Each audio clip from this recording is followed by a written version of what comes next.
Hey you guys, so I'm here to make a quick NACA update video. Kind of reluctant because I feel like I should just wait, but then also I know that it's been about a week or so since my last video and me saying that I was being submitted. So I know that people are probably wondering what's going on and waiting for a video update from me. So, against my better judgment, I'm making a video, even though I probably would just have to update it again next week when I hear more. So, last time I talked to you guys, I told you guys that we were getting submitted again. Um, I don't know what the exact date was. I know that I had my NACA meeting on 225. Then I met with her a week after that, which oh my god, I'm also working right now trying to finish some notes so that I can enjoy my weekend. So this is all encompassing. Okay, so I had my meeting with her on the 25th. She submitted me on the 4th. So it's been about 8 days. um just a quick update. I did hear back from NACA, I think on Tuesday, which was the 9th, and that actually, I think it was Tuesday. You know what? You know what, guys? I'm really struggling. I think it was Tuesday, or maybe it was Monday. Actually, it was Monday. I heard back from them on Monday, and they actually sent me a text message and said, not approved, or conditions, or not qualified conditions. And I'm like, oh my goodness, oh my goodness. Like, obviously, a part of me said, like, I don't get my hopes up about being submitted because that really doesn't mean anything. Yeah, but I was just hoping that everything would come through and that we would be submitted this time. So I reached out to my mortgage counselor because I couldn't see any conditions on the website, and then I couldn't remember if I was able to see conditions before or if it's something she just messages me normally. So I was waiting for her to reach out to me. And then she didn't reach out to me. So I contacted her on Tuesday and I was like, okay, I got a text message saying that I was not approved, and that there are conditions. So just wondering what those conditions are. So she actually messaged me back, I think later that day, and said, you actually don't have any new conditions on your account. It looks like they're saying that you have to be at your job for a year. And she was like, I'm kind of confused because I thought that if you were let go because of COVID or something, that they waived that. So let me reach out to someone. So I messaged her back and I was like, okay. So I was like, so like I told you, my layoff was kind of indirectly for COVID. So it wasn't like, okay, my job had to shut down. But as a result of COVID, I kind of indirectly got let go. My job wasn't able to get funding that they would normally get because they had to allocate it to somewhere else and whatever, whatever. So she was like, okay, well, let me reach out to my regional person. And I was like, okay, I completely understand if it doesn't fall under the category. But it's kind of frustrating because of COVID, I kind of got laid off, and then also I was struggling to get another job because of COVID, and then at least in my field, there was a bunch of hiring freezes. So she told me that she would reach out to her regional person and ask them what they thought about it. And it was funny, like when she said that, when she was saying, okay, well, you may have to be at your job for a year, I was telling my husband, well, maybe you can just get approved by yourself. And it's funny, I had said that to him, and then she literally emailed me at the same time and said, well, we may can just go through with just your husband. And obviously, who you guys who've been watching my journey, you guys already know at one point my husband wasn't even on the thing because he had something on his credit and now he paid it off. His credit is amazing. And now, like, there's this potential um, option of just using him. And I'm like, what? So, so yeah, I talked to my husband and my husband was like, okay. And she kind of gave us a rough estimate of how much our mortgage would be. I'm not going to share that, but she kind of gave us a rough estimate. And then me and him were kind of like, can we get a house with that? So I was kind of like, okay, I had been looking in a specific area. And honestly, in that with that price amount in that specific area, the house options are few. But then I did get a little encouraged because I was looking at Howard, Hannah, and all those other websites that you look for houses on, and I did see some houses within that price range. They weren't necessarily the house, that I would choose for my first house. For my first house, I was hoping to get like a 4 bedroom, 2 bathroom, 2 car garage, all of that. And these are more 3 bedrooms, 1 bathroom, 1 car garage houses, which is a little frustrating, but also anything is better than what we have now.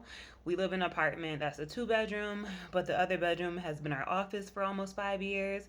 And now we're getting all this stuff in for our daughter. We got a baby shower tomorrow, and like we're getting just overwhelmed with all the amount of things we have. So honestly, anything would be better than what we have now. And then my husband kind of just explained it to me in a way like, okay, we can just be there for a couple years. We can be there for a couple years until you have your job for longer, and then we could possibly upgrade to something better. And then we saw, and I had been wanting to live in the burbs as well because I'm like, I want my child to be able to go to a good school. But then we kind of thought about it, and we're like, well, what if we find an amazing house on the outskirts of the city of where we live at in upstate New York? Then we could just live there until she goes to school at 5, and then we can find another house. So there's options. There's not. And to me, it felt like at the moment, like, okay, there's not that many options, but there's definitely options. So I replied back to her and I said, yeah, putting my husband through is an option. So, we can definitely do that. So I had been waiting to hear back from her, and I literally just heard back from her, and she said that I would need to be at my job for 6 months before I would be able to be a part of the application. So I have said this last time, guys, and I'm gonna say it again, and I hopefully you don't get annoyed with my comments back to you. But I'm just gonna be honest, I can't talk about anybody else's situation. I can't. So when you guys comment and say, well, my person said this, is this right? Or, my situation is this right? All I can say to you is that all I can tell you is about my experience, and all I can say to you is that listen to your counselor. So please don't ever listen to me and be like, Jasmine said this, why aren't y'all doing this? Because I don't work for NACA, guys. I don't get paid for NACA. I haven't even got approved yet. So I just don't want. Like I said, the only thing I can talk about is my experience, and I can go from that. So to me, so she messaged me back today and she said I need to be at my job for 6 months. So I don't know if they're willing to accommodate me in some way because I kind of lost my job due to COVID. So instead of being there for a year, I can be there for 6 months. I've been at my job for 4 months, and I will reach 6 months in May. So to me, that still felt doable, possibly being eligible in May as opposed to having to wait all the way to November. So I was texting with my husband, and we said, okay, well, we'll try to get approved with just you, and then we'll look for a house, and then possibly if we can't find anything within that price range in like 2 months, then maybe we can go back to the drawing board, and after I reach my 6 months at my job, we can add me back to the application so that we will be eligible for more money when it comes to our mortgage. So that's pretty much where we're at. She sent me a message saying that I had to fill out this letter of explanation about my joint assets with my husband. And she gave me a template. I hurried up and finished that, and I just sent that back off to her, and I think that's all she needed. And then now she can submit my husband. So I was saying in the beginning, I was hesitant to make this because I was like, okay, well, I probably should just wait until I hear back about my husband's situation so I could say it all together. But it is what it is. She's gonna submit us again for my husband alone and see if he gets approved. I'm hoping and praying that he does, because it sounds like last time we didn't even come back with any conditions. The only condition was me being at my job for a year. So if I'm no longer on the application, then we shouldn't have any problems. We shouldn't have any problems. But sometimes it seems like sometimes problems still come forth because another person is looking at your application and they have other concerns. So either way, that's where we're at. Expect a video from me next week, hopefully with good news saying that my husband has been approved. Or denied, whatever the update is. I will make sure to make a video whenever I find out about that. But once again, I am willing to answer questions, kind of like random questions about NACA. But honestly, guys, when it comes to your personal situation, all I can possibly say back, and I'm not frustrated by it or anything, but I just feel like I'm unhelpful when I say it. All I can possibly say back is what happened in my situation and what my counselor said, and then refer you to talk to your counselor or reach out to the NACA corporate number if you're really concerned or if you're feeling like your NACA counselor is telling you something that's not right. I encourage you to do that. But so far, my counselor has been good. She has been trying to advocate for us, and it seems like she really wants to see us approved. And I was feeling frustrated this past week because it was like me and my husband were like, it just feels like sometimes I know this isn't NACA's purpose, but sometimes it just feels like there's always stuff in your way from getting you approved.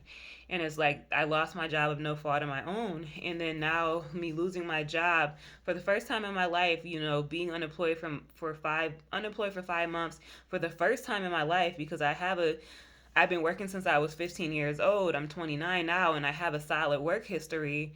Now that getting in the way of us potentially buying a house. So it was just frustrating. But then knowing that there was this option where my husband could possibly get approved, it just made me feel thankful. As I reflect on my journey about how he was even in a position at one time where he couldn't be on the application, and now he's the one that could possibly be getting us a house. It's just amazing how it all has worked out. But the process is definitely frustrating. It can definitely be overwhelming. It definitely can be discouraging.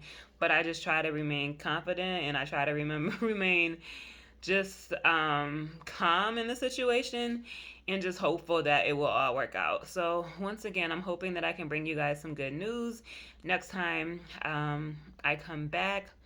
Expect a video from me hopefully by next Friday at the very latest, if it takes that long to hear back from NACA. But I'm hoping that it doesn't, and then whenever I hear something back, I will make sure to make another video. Hope you guys have a great weekend. I am breathing hard. I am tired. I am 35 weeks pregnant as of tomorrow, and I am done. But I love making sure to update you guys on NACA, so I would definitely make sure to do that whenever I find out some more information. Have a good weekend, guys.